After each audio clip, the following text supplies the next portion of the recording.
বাঁচাও, আমার পেট কেটে যাচ্ছে। আরে আমার পেট থেকে ডিম কোথা থেকে আসলো? পেটের ভিতর ডিম? আরে আপনার পেটের ভিতরে এই ডিম কোথা থেকে আসলো? আমার মার পেটে ডিম হয়েছে, ডিমটা আমি এখানে রাখি, ডিম ফেটে বাচ্চা হবে। আরে এই ডিমের ভিতর থেকে ডাইনোসরের বাচ্চা হইল। ওয়াও, কত সুন্দর ডাইনোসরের বাচ্চা। তাকে আমি দুধ খাওয়াই, তাকে এখন আমি ঘুরতে নিয়ে যাব। আমি আর আমার ডাইনোসর এখন গোসল করতেছি। কি মজা, কি মজা। আরে আমার ডাইনোসরের মনে হয় খিদা লাগছে। যাই, আমার ডাইনোসরের জন্য কয়েকটা টমেটো চুরি করে নিয়ে আসি।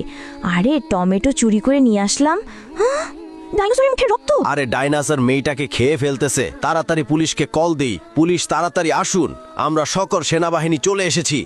এখন এই মেয়েটাকে বাঁচাতে হবে। তারপর কি হলো দেখার আগে, যাদের কাছে আল্লাহর এই সুন্দর ছবিটা ভালো লাগে না তাদের কখনো ভালো হবে না। আর যাদের কাছে আল্লাহর এই ছবিটা ভালো লাগে এবং আল্লাহকে তুমি ভালোবাসো, তাহলে অবশ্যই লাইক এবং সাবস্ক্রাইব করো। আজকে দেখা যাবে কে কে আল্লাহকে ভালোবেসে লাইক এবং সাবস্ক্রাইব করে।